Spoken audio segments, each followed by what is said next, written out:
It's a developing picture here this morning. It has now been confirmed in the last few moments that Suella Braverman, the Home Secretary, has been sacked by Prime Minister Rishi Sunak. And in the last few moments, the Foreign Secretary, James Cleverly, has been spotted going inside the famous black door of number 10 Downing Street. I don't know what that means, whether or not his position might change or if he's just going in for a meeting. But the timing is certainly very interesting, and we are keeping a close eye on all of those developments, and we'll make sure you are the first to hear.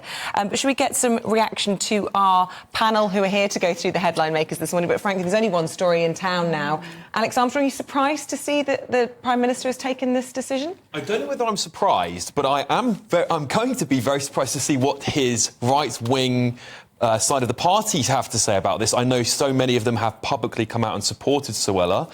Rishi even said just a few weeks or days ago that he publicly backed Suella Braverman, which famously, whenever a Prime Minister ever says that, they are gone not long afterwards. I mean, you know, given the protests over the weekend and some of the scenes we saw, I'm not shocked that Rishi has taken his stance on removing her.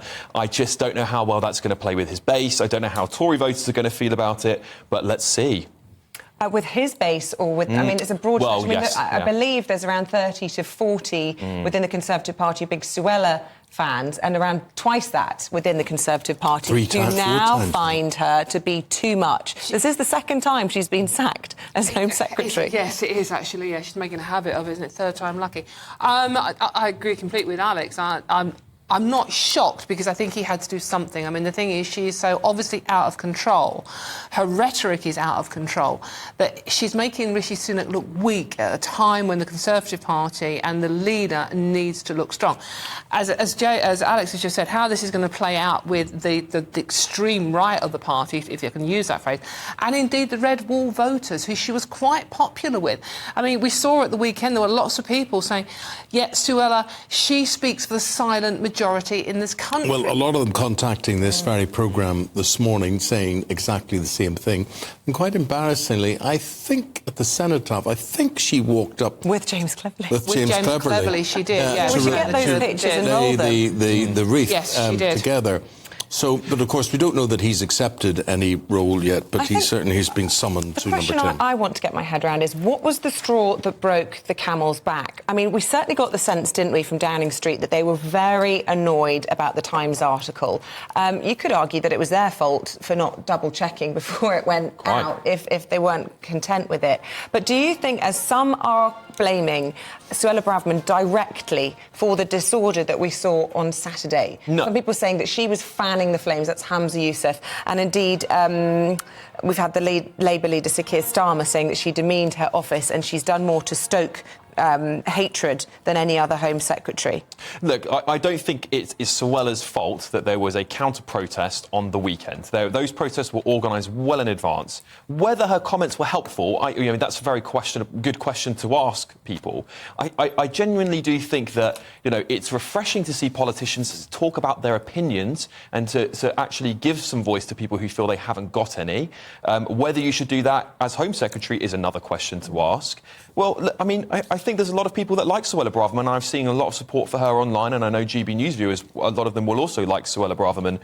Whether Rishi's done this because he's looking weak, because he's taken a very weak stance over the weekend, even Boris showed him up, is perhaps maybe one of the reasons you can't show up the main act. He had no alternative. He's the manager of the football team and she's a player. End off. And, if it was Alex Ferguson, Arsene Wenger, whatever, David Moyes, they would be saying, I'm in charge here. I think that's a very good comparison, actually. She's obviously completely out of control. And, the fact that she did the article in the Times on Thursday and they didn't even know about it.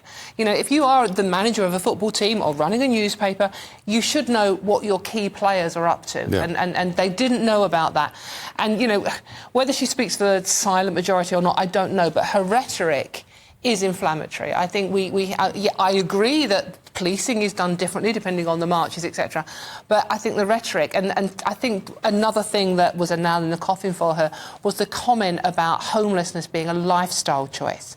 Now, whether you are on the right wing or the left wing or in between, I don't think anyone can agree with that statement. And I think that was a very, very dangerous thing to say. I agree, Dawn. I do wonder, given what's coming up on Wednesday with the big court settlement over Rwanda, whether actually she wants to get herself sacked. I wonder whether that's better than losing Apparently this debate. her team have said very much that she didn't want to. Of course they will. But, will this help her if she, at some point is facing a leadership bid after a general election next year?